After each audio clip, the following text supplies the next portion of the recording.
लगभग 4000 साल पहले प्रभु ने अब्राहम के वंशजों से कुछ वादे किए थे। उन वादों में भूमि शामिल थी, जिसे हम आज इज़राइल के रूप में जानते हैं। खैर, हमारे यहेजकेल की पुस्तक के अध्ययन के इस बिंदु पर यहूदी लोग अब उस वादा की गई भूमि में नहीं हैं।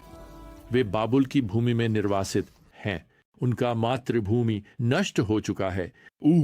यरूशलेम को जलाकर राख कर दिया गया है। लेकिन जितना बुरा यह लगता है और जितना असंभव यह लगता है कि भगवान के वादे कभी सच होंगे, यहेजकेल इस वादा की गई भूमि में इज़राइल के लिए एक शानदार भविष्य की भविष्यवाणी करना शुरू करते हैं। यहेजकेल अध्याय 38 और अध्याय 33 की भविष्यवाणी एक दिव्य आश्वासन प्रदान करती है कि अंततः इज़राइल वास्तव में इस भूमि का हमेशा के लिए स्वामित्व करेगा। अभी नहीं, लेकिन एक दिन वे करेंगे। अब ये अध्याय हमारे लिए इज़राइल पर भविष्य के आक्रमण और उसके चुने हुए लोगों की भगवान द्वारा चमत्कारी रक्षा का वर्णन करते हैं।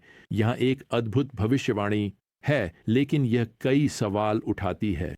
पहला सवाल यह है, यह सब कब होता है? खैर, अध्याय 28 की 8वीं आयत में हमें बताया गया है कि यह बाद के वर्षों या बाद के दिनों में होता है। आयत 16 इसे इस तरह से रखती है। अब यह हमें अंत समय की ओर इशारा करता है, क्योंकि इतिहास में कुछ भी यहाँ वर्णित चीजों से मेल नहीं खाता। हम जानते हैं कि यह अभी भी भविष्य में है, लेकिन ठीक है, यह भविष्य में कब?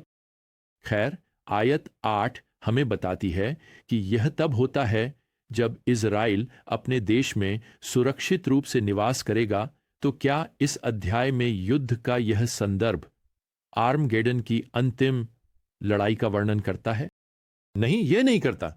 यह शैतान द्वारा नेतृत्वित विद्रोह भी नहीं है जो प्रकाशित वाक्य अध्याय 20 में वर्णित है, भले ही हम गोग और मागोग के नाम दोनों जगह यहाँ और यहेजकेल 28 में पाते हैं। खैर, मुझे बस कुछ क्षणों के लिए यहाँ रुकने दें और यह बताने दें कि मैं मानता हूँ कि यह अंत समय के लिए भगवान की योजना की सही समय रेखा है और यहेजकेल अध्याय 38 में उल्लिखित यह युद्ध इस चित्र में कहाँ फिट होगा? पहले ये प्रभु यीशु बादलों में अपनी कलीसिया के लिए आएंगे, अर्थात इस कलीसिया युग के सभी पुनर्जन्मित विश्वासी, जिसमें हम अभी रह रहे हैं, जो पिछले 2000 वर्षों से चल रहा है, जब से कलीसिया पेंटेकोस्ट के दिन बनाई गई थी, जो कि प्रेरितों के काम अध्याय 2 में है। वे विश्वासी जो कलीसिया युग के दौरान मर चुके हैं, उनके शरीर मृतकों में से उठाए जाएंगे और उनके आत्माओं के साथ पुनः मिल जाएंगे, जो इस समय तक प्रभु के साथ रही हैं। फिर पौलुस पहले थिस्सलुनीकियों के अध्याय 4 में लिखते हैं कि उस समय के सभी शेष विश्वासी जो अभी भी जीवित हैं, उन्हें पृथ्वी से उठाकर प्रभु के साथ बादलों में मिलाया जाएगा और स्वर्ग में पिता के घर ले जाया जाएगा। हम इस घटना को उठा लिया जाना कहते हैं, और यह कभी भी हो सकता है, यह आज भी हो सकता है।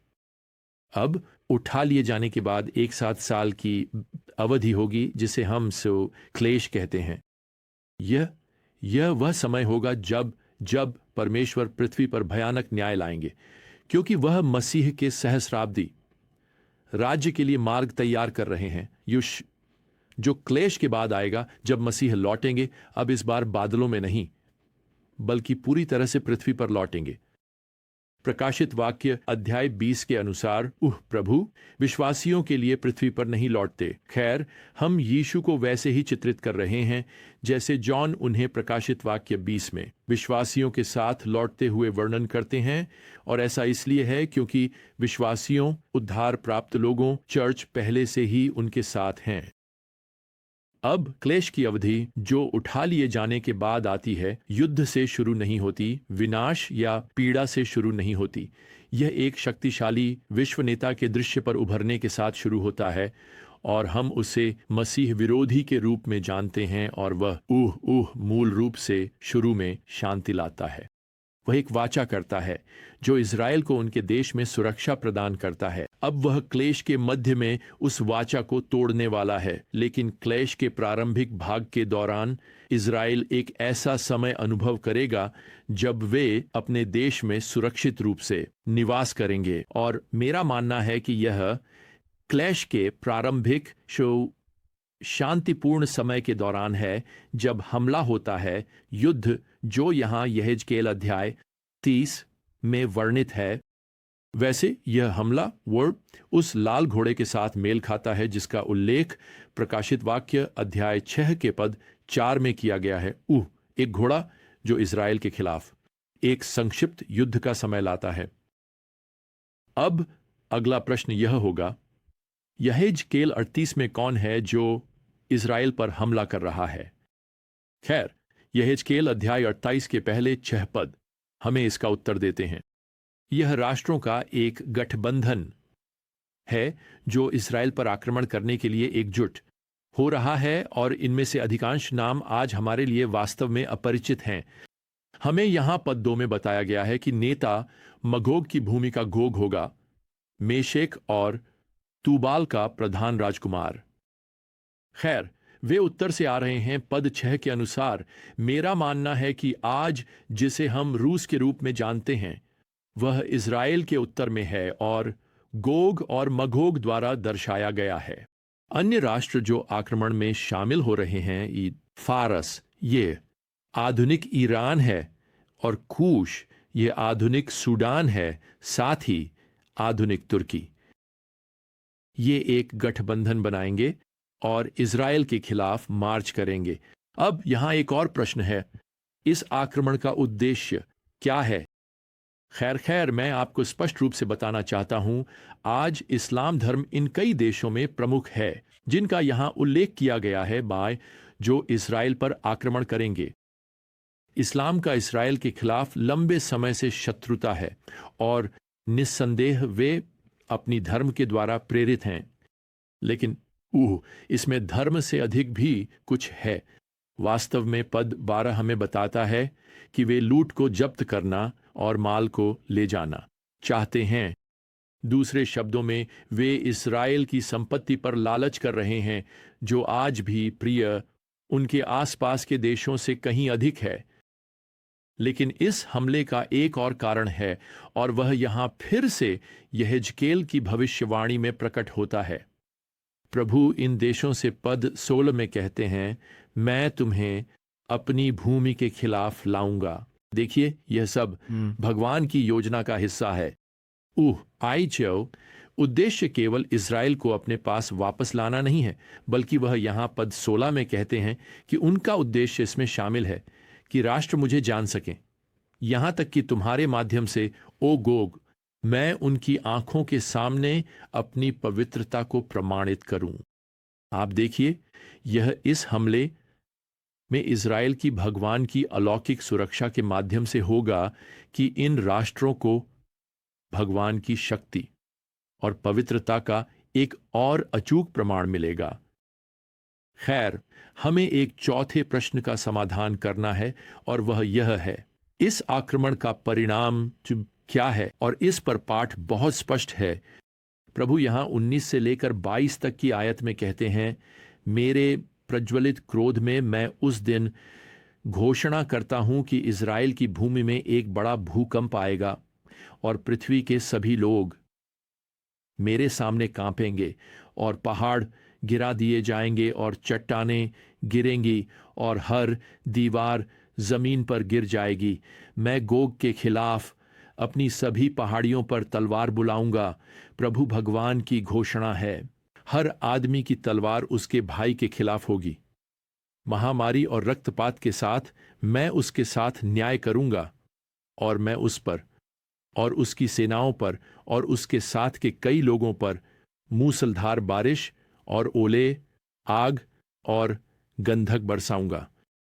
दूसरे शब्दों में, इस शत्रु गठबंधन का पूर्ण विनाश स्वयं इज़राइल पर गहरा प्रभाव डालेगा वास्तव में हम यहाँ अध्याय 29 के पद 22 में पढ़ते हैं, इस्राएल का घराना जान जाएगा कि मैं ही उनका परमेश्वर यहोवा हूँ उस दिन। से आगे मुझे आपको बताने दें, इस्राएल एक राष्ट्रीय पुनरुत्थान का अनुभव करेगा और परमेश्वर के वचन पर विश्वास करना शुरू करेगा और अंततः परमेश्वर के पुत्र यीशु मसीह को अपना सच्चा मसीहा मानेगा। तो अब अध्याय 29 का अंत इज़राइल के अंतिम पुनः एकत्रीकरण के साथ होता है, जो संकट के अंत में होता है। यह यीशु मसीह के पृथ्वी पर लौटने के साथ मेल खाता है, जिससे वह अपने सहस्राब्दी राज्य की स्थापना कर सके। परमेश्वर यहाँ पद 29 में कहते हैं, मैं इस्राएल के घराने पर अपनी आत्मा उंडेल दूंगा। क्या आप इस अंतिम दृश्य की कल्पना कर सकते हैं, जब इस्राएल का राष्ट्र अपने मसीहा का स्वागत करता है, जब वह धीरे धीरे पृथ्वी पर उतरता है ताकि वह अपना राज्य स्थापित कर सके? यह इस्राएल की महिमामयी नियति है जो इन अध्यायों में वर्णित है। खैर, अब इस बीच यहेजकेल भविष्यवाणी करते हैं कि इज़राइल आने वाले सदियों में और अधिक कष्ट और बिखराव का सामना करेगा। यह शिष्ट हो, लेकिन वे निश्चित हो सकते हैं कि अंत में परमेश्वर का वादा अंततः और पूरी तरह से हमेशा के लिए पूरा होगा। मानव इतिहास में परमेश्वर का उद्देश्य अतीत, वर्तमान, भविष्य में यह है कि लोग यह पहचानें कि वह ब्रह्मांड का प्रभु है और वह अपनी महिमा को प्रकट करें। मुझे पता आज आप किस स्थिति से गुजर रहे हैं मेरे मित्र, लेकिन मैं नहीं चाहता आप भूलें। नहीं लगता परमेश्वर चाहता है हम भूलें, इसलिए उसने हमें यहेजकेल जैसी पुस्तकें दी हैं। उस आने वाले दिन को मत भूलें जब हर घुटना झुकेगा और हर जीभ यह स्वीकार करेगी कि यीशु मसीह प्रभु हैं, जब वह एक दिन अपने राज्य में अपने सिंहासन पर शासन करेंगे। तो चलिए इसे हमारा उद्देश्य बनाते हैं कि हम जो कुछ भी करते हैं उसमें उसे महिमा दें और अपनी दुनिया को यह घोषित करें कि वह आज हमारे जीवन का प्रभु है। खैर, हमारे अगले ज्ञान यात्रा तक प्रियजनों, प्रभु यीशु मसीह की कृपा और परमेश्वर का प्रेम और पवित्र आत्मा की संगति आप सभी के साथ हो। आमीन।